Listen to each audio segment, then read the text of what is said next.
کہ میں سڑک کے کنارے کیسے کھڑا ہو کے کھاؤں گا اس عمر میں، لیکن لاشعور آپ کو ڈرائیو کرتا ہے ادھر کوئی، اور عام طور پر وہ اوور ویلم کر جائے گا، وہ اوور رائڈ کر دیتا ہے کانشیس مائنڈ کو.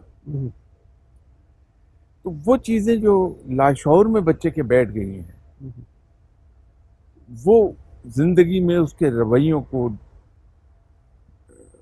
ڈرائیو کریں گے. ایک کہانی معلوم نہیں، شاید کلاس 5 میں پڑھی ہوگی میں نے، اس کی جو گہری ڈیٹیلز ہیں، ان ڈیپتھ ڈیٹیل تو مجھے یوں یاد نہیں رہے گی کہ میں ان صحابی کا نام بھول گیا، کیونکہ میں نے تو جب میں کلاس 5 میں تھا اس کو 65 سال گزر گئے، تو وہ نام محو ہو گیا میرے ذہن سے، لیکن قصہ پورا یاد ہے کہ ایک صحابی کے گھر کے دروازے پہ ایک بڑا تیز نوک ہوا. تو آپ تشریف لے گئے، رات کا وقت تھا، دروازہ کھولا، دیکھا تو ایک صاحب وہاں کھڑے ہیں جن کے کپڑوں پر خون ہے اور ہاتھ میں ننگی تلوار ہے جس سے خون ٹپک رہا ہے. تو اس آدمی نے جلدی جلدی ان صحابی سے کہا کہ میرے دشمن میرے پیچھے ہیں، میں ان سے مقابلہ کرتا ہوا بھاگ کر جان بچا کے آیا ہوں، مجھے پناہ دے دیجیے. انہوں نے کہا کہ آ جاؤ اندر. اس کو لے جا کے بٹھا دیا کمرے میں اور اس سے کہا کہ تم یہاں بیٹھو، میں تمہارے دوسرے کپڑے لے آؤں تاکہ یہ خون آلود کپڑے اتار دو اور نہا لو، شاور لے لو، اتنی دیر میں تمہارے لیے کھانا وغیرہ میں بنوا لیتا ہوں. وہ یہ کہہ کے اندر چلے گئے انتظامات کے لیے. تھوڑی دیر میں ان کے مین ڈور پر شور سنائی دیا، نوک کیا، گئے، دروازہ کھولا تو ان کے اہل محلہ تھے وہاں. اہل محلہ نے بڑے باادب ہو کر یہ کہا کہ ایک آپ کا جو اکلوتا بیٹا ہے اس کو قتل کر کے چوراہے پر ایک آدمی ادھر بھاگا ہے، کہیں آپ کے پاس تو نہیں آیا؟ آپ چپ ہو گئے. انہوں نے کہا کہ اگر آئے تو آپ اسے پکڑ لیجیے گا. انہوں نے کہا کہ ٹھیک ہے، دروازہ بند کر دیا. واپس گئے اس آدمی کے پاس، انہوں نے کہا کہ دیکھو جس شخص کو تم قتل کر کے بھاگے ہو وہ میرا بیٹا تھا، تو میرے استبل کا سب سے تیز رفتار بہترین گھوڑا تیار ہے، کھڑا ہے، یہ گٹھی زیادہ راہ ہے. میرے اہل محلہ تمہیں تلاش کر رہے ہیں دوسرے علاقوں میں، جتنی جلدی ممکن ہو تم یہاں سے نکل جاؤ، پیشتر اس کے کہ میرا ضبط جواب دے جائے. تو اس کو کھانے پینے کا سامان بھی دیا، اشرفیاں بھی دیں، اپنا ذاتی گھوڑا بھی دیا، چلے جاؤ. اب یہ کہانی یہاں ہماری کتاب میں ختم ہو گئی. شاید کلاس 4 یا کلاس 5 کا قصہ ہوگا. آج 65 سال کے بعد بھی، 66 سال کے بعد بھی یہ کہانی مجھے یاد ہے. اب یہ لاشعور میں کہیں سٹور ہوئی ہوئی ہے، لانگ ٹرم میموری کا جو خانہ ہے میرے برین کا، وہ اس کے اندر سٹور ہے. لیکن یہ جو کہانیاں ہم نے پڑھی ہیں یہ یقینی طور پر جو بچہ جو کہانیاں پڑھتا ہے بچے کے رویوں کو ڈائریکٹ کرتی ہیں، اس کو ٹرین کرتی ہیں. تو نظام تعلیم کی بات آپ پچھلے پروگرام میں فرما رہے تھے، بات وہاں سے اصل میں شروع ہوئی تھی کہ ہمیں نظام تعلیم جو سلیبس ہم سیٹ کرتے ہیں،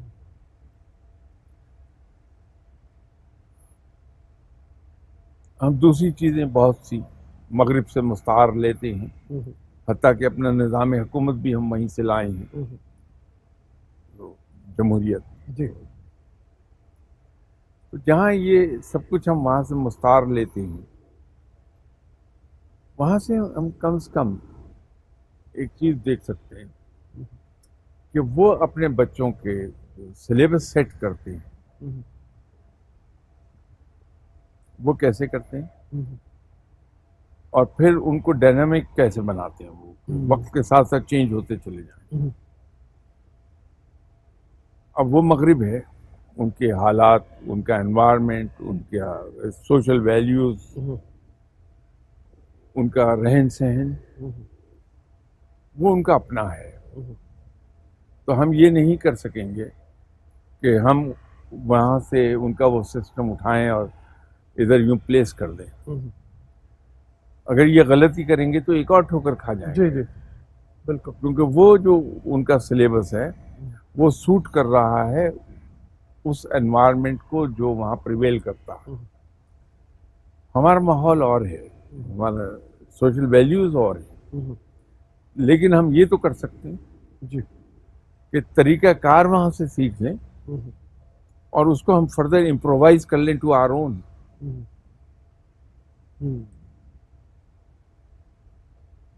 بالکل صحیح.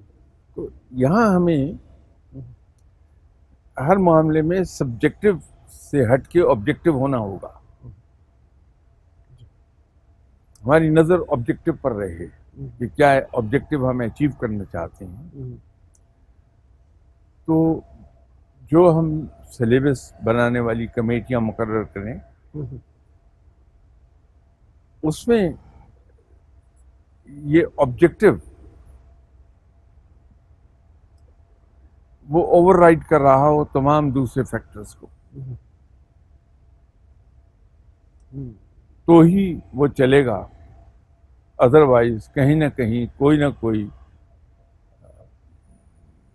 پاٹ ہول آئے گا، پیٹ ہول آئے گا، ہم ٹھوکر کھا جائیں. آبجیکٹو کا سامنے رکھنا بڑا ضروری ہے کہ ہمارا اصل آبجیکٹو کیا ہے. ایک چھوٹی سی مثال میں آپ کو دینا چاہ رہا ہوں ان کے ہاں تعلیم کے حوالے سے، کہ ایک کتاب ہے صوفیز ورلڈ، آپ نے بھی ضرور دیکھی ہوگی. اس کا اردو میں ترجمہ صوفی کی دنیا کے نام سے بھی ہو گیا. جوسٹین گارڈر کی کتاب ہے اور میرے خیال میں یہ ہر آدمی کو پڑھنی چاہیے، ہر بچے کو پڑھنی چاہیے، چونکہ یہ 7ویں 8ویں گریڈ کے بچوں کے حوالے سے یہ کتاب لکھی گئی ہے. ایک باپ نے یہ دیکھا، ایک فلاسفر ہے جوسٹین گارڈر، انہوں نے دیکھا ان کی بچی جب پہنچ گئی ہے 8ویں گریڈ میں تو انہوں نے اس کو دنیا جہان کی فکر سے متعارف کرنے کے لیے ایک کتاب لکھ دی، اور یہ کتاب اسی حوالے سے ہے. کتاب شروع کیسے ہوتی ہے؟ ایک بچی ہے 7ویں 8ویں گریڈ کی، وہ ایک دن گھر آئی، اس کا باپ کہیں لیبنان میں جنگ پہ گیا ہوا ہے، ماں اس کی کام کرتی ہے، تو لیٹر باکس میں اس کے نام ایک خط پڑا ہوا ہے، اسی کے نام کو لکھ کے اوپر صوفی کے نام سے. وہ خط کھولتی ہے، اس کو پہلے ہی صفحے پہ ایک ہی جملہ لکھا ہوا ہے اور وہ یہ ہے کہ ہو آر یو، تم کون ہو. اور وہاں سے سوچنا شروع کرتی ہے کہ میں کون ہوں، اس سے کیا مراد ہے، کیا میں صوفی ہوں، 8ویں گریڈ میں پڑھتی ہوں، وغیرہ وغیرہ. ایک تجسس کی دنیا اس کے لیے کھلتی ہے. اگلے روز دوبارہ وہ آتی ہے، بھول جاتی ہے، تو ایک اور خط ہوتا ہے اور وہ خط کھولتی ہے تو اس پہ لکھا ہوا ہے کہ ہو ہیز کریٹڈ یو، تمہارا بنانے والا کون ہے، تمہارا خالق کون ہے. تو وہ اور سوچنا شروع کرتی ہے. وہ جو آپ بات کر رہے ہیں یہ پھر آگے خطوں کا سلسلہ چلتا ہے اور وہ پوری جو سوچ ہے، فکر ہے، جو فلسفیانہ بھی ہے، جو مختلف حوالوں سے ہے، علوم کے حوالے سے ہے، اسے اس کو متعارف کراتے چلے جاتے ہیں. بہت کمی ہے ایسی کتابوں کی ہمارے یہاں. ہم ترجمہ تو کر لیں، اس کو جان لیں، لیکن ایسی جو چیزیں ہیں جیسے آپ نے ارشاد فرمایا اس کی بہت کمی ہے کہ ایسی کتابیں لکھی جائیں، ایسی کتابیں بچوں کو پڑھی جائیں. اور یہ صرف سلیبس تک نہیں ہے، سلیبس سے باہر آ کے پڑھنا کتنا ضروری ہے اس بارے میں بھی فرمائیے. یہ بالکل آپ نے بجا فرمایا. میں تو بڑا شدت کا حامی ہوں ریڈنگ ہیبٹ کا، مطالعے کا. جی یہ مطالعہ ہے جو آپ کو ایک نمایاں حیثیت جی کا حامل بناتا ہے. لیکن مسئلہ وہی ہے کہ جب ہم چیزوں کو کمرشل اینگل سے لے لیتے ہیں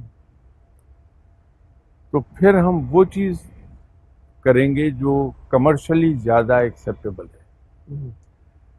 اگر ہمارے یہاں گورنمنٹ نے جو سلیبس سیٹ کیا ہے، جو طریقہ تعلیم انٹروڈیوس کرایا ہے، اس کا سول آبجیکٹو یہ ہے کہ ڈگری حاصل ہو اور اس ڈگری کی بنیاد پر ہم جاب حاصل کر لیں،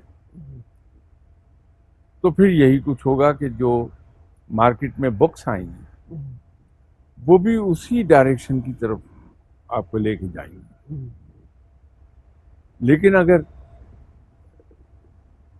گورنمنٹ اپنے ریسورسز یوز کرے، ریسورسز جو میں کہتا ہوں تو اس سے مراد مالی ریسورسز نہیں ہیں،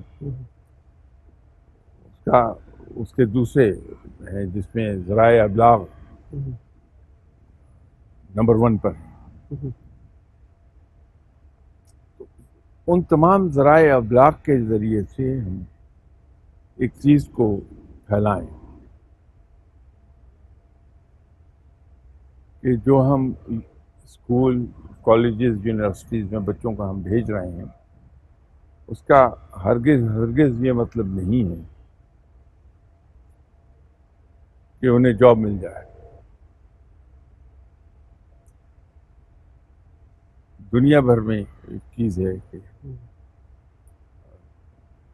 جو آپ کا ہاتھ سے کام کرنے والا ہے، الیکٹریشین ہے، پلمبر ہے، کارپینٹر ہے، ایون بلڈر، یہ میکسیمم سیلریز ارن کرتے ہیں، میکسیمم ان کے معاوضے ہیں. پڑھے لکھے آدمی کا وہ معاوضہ نہیں ہے. یہ آپ کا بھی تجربہ ہے، میرا بھی تجربہ ہے. تو وہ تو ایک علیحدہ ایشو ہے. جو اسکول کالج کے اندر تعلیم حاصل کرنے کے لیے ہم بچوں کو بھیج رہے ہیں تو ہم اس کو ایک بہتر انسان بنانے کے لیے بھیج رہے ہیں.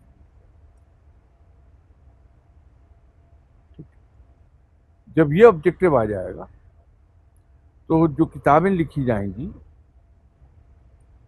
وہ پھر اسی ضمن میں ہوں گی، اور جب یہ کتابیں لکھی جائیں گی تو مطالعہ کرنے کے جو عادی لوگ ہیں ان کو مطالعہ کرنے کے لیے جو کتابیں ملیں گی وہ موسٹلی انہی لائنز پر ملیں گی، اور اس سے وہ فردر ہم سیکھتے چلے جائیں گے. یہ عمل چراغ سے چراغ جلتا چلا جائے گا.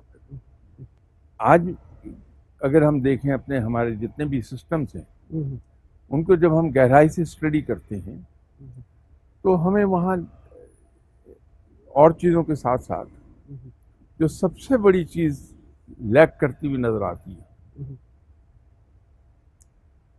وہ ہمارے آبجیکٹیوز ہیں، کہ آبجیکٹیو کہیں ہم نہیں رکھتے ہیں کوئی. باقی قومیں سب اپنے long term objectives, mid term objectives, short term objectives وہ سامنے رکھتی ہیں، اور ان کی تمام تر پلاننگ اور تمام تر ایفرٹ اس ایک پرٹیکولر ڈائریکشن میں ہوتی ہے کہ ہمیں یہ آبجیکٹیوز اچیو کرنے ہیں. جو زندہ قومیں ہیں وہ تو اپنے آبجیکٹیوز کو، میں تو صرف short term, mid term, long term objectives کی بات کر رہا ہوں، وہ تو اس کو فردر سپلٹ کر لیتی ہیں ایئرلی آبجیکٹیوز پر، تو ہی وہ ایک خاص ڈائریکشن میں چلتی ہیں. ایک وقت ہم پر تھا، ایسا نہیں کہ ہم ہمیشہ سے ایسے تھے، ہم بھی ایک زبردست زندہ قوم تھے. تو جب ہم آبجیکٹیوز کو سامنے رکھ کے چل رہے تھے تو ہم پوری دنیا کے لیے ایک ماڈل ڈیولپنگ کنٹریز بن گئے تھے. دنیا ہماری مثالیں دیتی تھی. یہ وہی وقت تھا جب ہم دوسروں سے قرض لیتے نہیں تھے بلکہ دوسروں کو قرض دیتے تھے. تو ہم نے دوسرے ممالک کو قرض دیا بھی ہے بجائے لینے کے، لیکن ہم نے آبجیکٹو کو سامنے رکھا تھا کہ ہمیں یہاں پہنچنا ہے. تو یہ آبجیکٹو جو ہے ہمارا کہ ہم اپنے بچے کو کیا بنانا چاہ رہے ہیں، یہ آبجیکٹو ہمارا درست نہیں ہے کہ ہم بچے کی ایجوکیشن صرف اس لیے کروا رہے ہیں کہ اس کو اچھا جاب مل جائے. یہ آبجیکٹو ہرگز درست نہیں ہے. جاب کا ملنا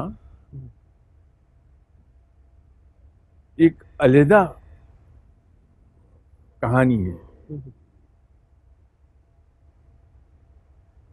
آبجیکٹو تو یہ ہے علم کا کہ وہ ہمیں اس علم کے ذریعے سے وزڈم ہمارے اندر پیدا ہو جائے، کیونکہ علم ہمیں یہ سکھائے گا کہ اچھے اور برے کی تمیز، برے کے مقابلے میں اچھے کو لے لینے کی تمیز، یہ علم سکھائے گا. لیکن اس علم سے ملی ہوئی وزڈم ہمیں اچھوں میں سے بہت اچھا چننا سکھائے گی. تو ہماری ایجوکیشن کا اگر آبجیکٹو یہ ہو جائے گا کہ ہم نے بچے کو وہ وزڈم حاصل کر کے دینی ہے تعلیم کے ذریعے سے کہ وہ پہچان لے اچھوں میں سے زیادہ اچھا کیا ہے. اس سے جو آپ کا وین پیدا ہوتا ہے، ایک وزڈم پیدا ہوتی ہے آپ میں، وہ آپ کے کام آتی ہے. اس لیے آپ دیکھیے امریکہ میں تو آپ ایجوکیشن حاصل کرتے رہے، سوئٹزرلینڈ میں آپ نے جاب کیا ہوا ہے، یقیناً دوسرے یورپین ممالک میں بھی گئے ہوں گے. وہاں آپ کا یہ ٹیسٹ نہیں ہوتا ہے کہ آپ کے اے لیول میں کتنے اے گریڈز تھے، اے اسٹار کتنے تھے، گریجویشن میں آپ نے کیا پڑھا تھا اور کیا گریڈز آئے تھے آپ کے، ماسٹرز میں آپ نے کیا پڑھا تھا. انٹرویو ان کے عجیب و غریب ہوتے ہیں، اس لیے 3 انٹرویو ہوتے ہیں آپ کے. وہ آپ کو ایگزامن کرتے ہیں آپ کا ایپٹیچیوڈ کیا ہے، آپ کا نیچرل نیک کیا ہے، آپ کے نیچرل ٹرینڈز کیا ہیں. آپ نے ڈگری کی بھی ہوگی پبلک ہیلتھ میں، جاب مل جائے گی آپ کو سپلائی چین میں، دونوں کا کوئی واسطہ ہی نہیں آپس میں. تو جاب تو مل جاتی ہے اس لیے کہ جب آپ پالش ہو گئے اور انٹرویو میں آپ نے جب بات کرنی شروع کی تو جس موضوع پر بھی وہ بات کر رہے ہیں علم آپ کے پاس ہے، آپ اس موضوع پر ان سے ڈسکشن کرتے ہیں، وہ آپ کی شخصیت کا جائزہ لے لیتے ہیں تھرو دیٹ ڈسکشن. آپ کا مائنڈ سیٹ کیا ہے، آپ کی جو تعلیم کے ذریعے تربیت ہے وہ کیا ہوگی، تو اکارڈنگلی آپ کو جاب دے دیں گے. ہم بھی یہ کر سکتے ہیں لیکن پہلے آبجیکٹو کو درست کرنا. دفعہ کسی نے قصہ بیان کیا، میں اس حوالے سے آپ کے سامنے اس کو سناتا ہوں، پھر وہ اس کے بارے میں تفصیل لیتے ہیں کہ وہ واصف علی وارث صاحب کی محفل کا ذکر ہے کہ اشفاق صاحب وہاں پہ موجود تھے، اشفاق احمد صاحب.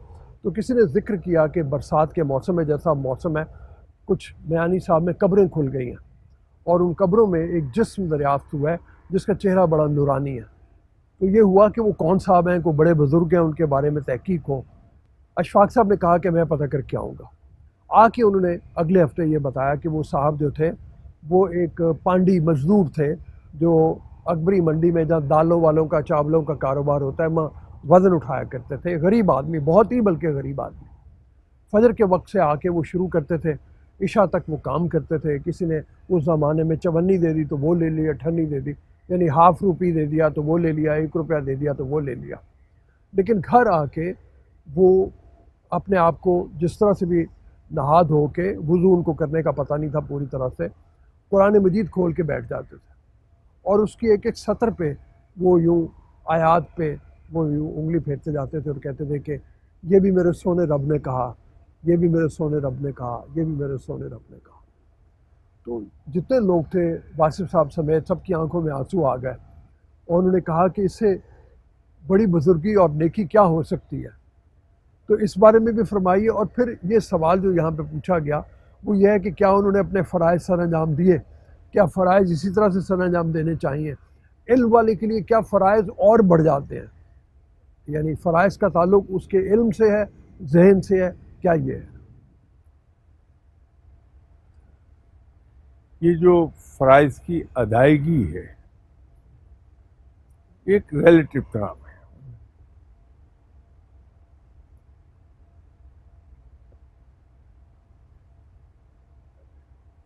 علم کا حاصل کرنا ہر مسلمان عورت پر فرض، مسلمان مرد اور عورت پر فرض ہے. حق کی تلاش کرنا ہر بالغ پر فرض ہے. ہر مسلمان پر فرض ہے کہ حق کی بات دوسروں تک پہنچا دے.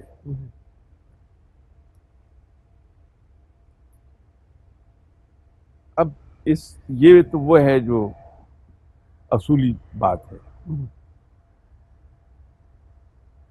ایک چیز ہے جو انسان کو اس کی مرضی کے خلاف بھی ڈرائیو کر لیتی ہے، وہ ہیں اس کے سرکمسٹانسز، کہ ایسے حالات میں ہے کہ چاہنے کے باوجود کام نہیں کر پاتا. تو یہ جو میں نے کہا کہ فرض کی ادائیگی ایک ریلیٹو ٹرم ہے، وہ اس طرح سے ہے کہ انہی صاحب کی مثال لے لیجیے. اس کے سرکمسٹانسز ایسے تھے کہ یہ صبح منہ اندھیرے نماز کے بعد کام پر چلا گیا، سارا دن اس نے مزدوری کی ہے،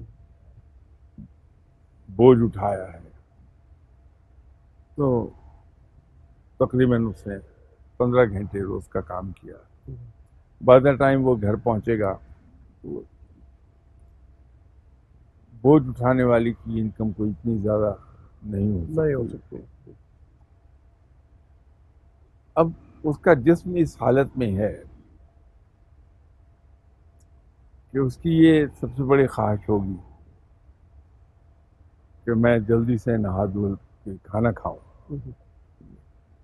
کم آمدنی کی وجہ سے دن میں وہ بازار سے تو کھانا کھائے گا. کھانا کھانے کے بعد اب یہ اس کی نیکی اور اس کی اخلاص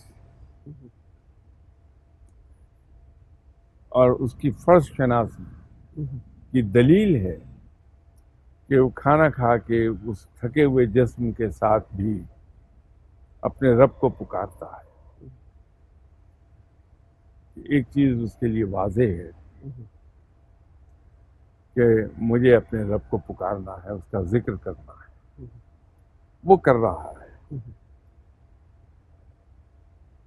اب صرف یہ دیکھنا چاہیے کہ اس کا اخلاص کتنا ہے اور جو کچھ وہ کر رہا ہے وہ جس کو ہم کہتے ہیں کہ to the best of his ability. تو میں تو اس کو اپریشیٹ کروں گا کہ جو حاضرین مجلس نے یک زبان ہو کر یہ کہا کہ بہت نیک آدمی تھا، میں تو اس کو اسی ضمن میں گردانوں گا. تو کہ ہماری جو جیسے ایک ایگزامپل ہے بہت زبردست، اسلام میں حد جاری ہو جاتی ہے اس آدمی پر جو چوری کرتا ہے، اس کا حق کاٹ دیا جائے. جی لیکن جی اگر اس کا ہاتھ کاٹنے سے پہلے یہ تحقیق کر کے ثابت ہو جائے کہ وہ بھوک کے ہاتھوں مجبور تھا، خود یا اپنے بچوں کی بھوک کے ہاتھ، تو پھر اس کا ہاتھ نہیں کٹے گا۔ یہ انوائرمنٹ ہے، یہ سرکمسٹانسز ہے جس پر پرکھا جائے گا کہ وہ، یہ میرے نزدیک تو بہت نیک آدمی تھا، اس کا اخلاص کمال کا تھا۔ اخلاص بہت اخلاص کمال کا تھا۔ جی جی جی جی۔ بلکہ اس سے مجھے وہ یاد آتا ہے حضرت موسیٰ کے حوالے سے، جو ایک شخص کے بارے میں کہاوت آتی ہے کہ وہ انہوں نے دیکھا کہ وہ بات کر رہا ہے کہ اللہ تو نیچے ہو، میں تیری مینڈیاں بناؤں، میں تیرے بالوں میں کنگھی کروں۔ حضرت موسیٰ نے بہت غصے سے اس کو ڈانٹا کہ یہ تم کیا بات کر رہے ہو خدا کے بارے میں، تو اللہ تعالیٰ ناراض ہوئے۔ انہوں نے یہ کہا کہ وہ اپنے پورے اخلاص کے ساتھ میرے محبت کا اظہار کرے، تو اخلاص کو جاننے والا اللہ تعالیٰ ہے، اللہ کی ذات ہے، عام انسان نہیں جان پائے گا کبھی بھی کبھی۔ جی، عام انسان دلوں کے بھید نہیں جانتا، جی، بلکہ عام کیا خاص انسان دلوں کے بھید نہیں جانتا، یہ صرف رب ہے جو دلوں کا حال جانتا ہے اور وہی فیصلہ کرتا ہے۔ بلکہ میں اس بارے میں اور تھوڑا سا بڑھاؤں، واصف علی واصف صاحب کا ایک جملہ جو ہے وہ انہوں نے کہا کہ جب اس نے زندہ رہتے ہوئے زندوں والی زندگی نہیں جی تو مرنے کے بعد اس شخص کو جس کا ہم ذکر کر رہے ہیں اس کو موت کیسے چھو سکتی ہے، اسی وجہ سے اس کا چہرہ نورانی ہے اور اس کا چہرہ اس حالت میں اب تک موجود ہے۔ اچھا، اب فرائض جو ہیں تھوڑا سا اور آگے مطلب اس میں مطلب وہ دیکھ لیں کہ آپ کی جو بات میری سمجھ میں آ رہی ہے کہ اخلاص کا تعلق تو اس وقت ہو گیا جس وقت اس سے علم کم ہے اور اس نے اپنے اخلاص کے مطابق جو اس کی سمجھ میں آیا، لیکن پھر جو آدمی جتنا علم والا ہو رہا ہے جتنا اس کا اس پہ اتنے فرائض لازم ہوتے چلے جا رہے ہیں، اتنا ہی اس کی پوچھ گچھ زیادہ ہو گئی ہے، جی اس کو اتنا ہی زیادہ محتاط رہنا ہے، جی کیونکہ وہ صاحب علم ہے، اس کو یہ معلوم ہے، اس سے پوچھ گچھ بھی اسی قدر بڑھتی جائے گی۔ جی ہم نے روزہ رکھا ہے، میرے پاس کوئی طریقہ نہیں ہے یہ معلوم کرنے کا کہ افطار کا ٹائم ہو گیا یا نہیں ہو گیا۔ کسی نے غلطی سے یہ مجھے آدھا گھنٹہ 15 منٹ پہلے یہ کہہ دیا کہ روزہ افطار ہو گیا، روزہ افطار کر لو، اب میرے علم میں نہیں ہے تو میں نے وہ غلطی سے روزہ افطار کر لیا۔ لیکن جس آدمی کے پاس گھڑی بھی ہے، اس کو گورنمنٹ سائرن بھی بجا کے انفارم کر رہی ہے، مسجد سے اذان کی آواز بھی آتی ہے،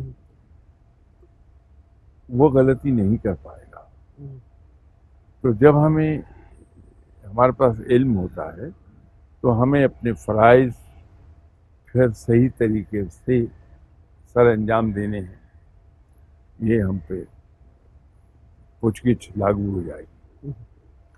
شاہ صاحب، پروگرام کا وقت ہمارا ختم ہو رہا ہے۔ میں بار بار لوگوں کو آپ نے مطالعے کی بہت ذکر کیا ہے، میں ایک تو یہی کہنا چاہوں گا کہ جو صوفیز ورلڈ، اگر آپ انگریزی میں پڑھ سکتے ہیں انگریزی میں پڑھیے، اگر آپ اردو میں پڑھ سکتے ہیں صوفی کی دنیا کے حوالے سے اس کا ترجمہ ہوا ہوا ہے، یہ کتاب بھی ضرور پڑھیے، آپ کی سوچ کو آگے بڑھائے گی۔ اور شاہ صاحب کی اپنی کتابوں کا میں ذکر ہمیشہ کرتا ہوں، میں نے پہلے بھی کیا ہوا ہے، یہ فقیر نگری، فقیر نوائے فقیر، یہ کتابیں آپ کو اویلیبل ہوں گی، آپ اس کے بارے میں زیادہ جان پائیں گے اور آپ کے بہت سے سوالات اس حوالے سے ہمارے پاس آئیں گے، ان سوالوں کا بھی آپ ہم تک پہنچا سکتے ہیں، ہم ان کے جواب دینے کی کوشش کریں گے۔ یہ بھی اس حوالے سے ہے، یہ ان کتابوں کا جو میں نے آپ سے تعارف کروایا کہ آپ پڑھیں، آپ عادت ڈالیں اور پھر سوچیں، اور سوچ کو اگر آپ اپنا محور بنائیں گے زندگی کا تو آپ کی زندگی زیادہ بہتر گزرے گی، آپ کے اعمال بھی زیادہ بہتر ہوں گے اور پھر آپ اس دنیا میں بھی سرخرو ہوں گے اور آخرت میں بھی سرخرو ہوں گے۔ اب اجازت دیجیے۔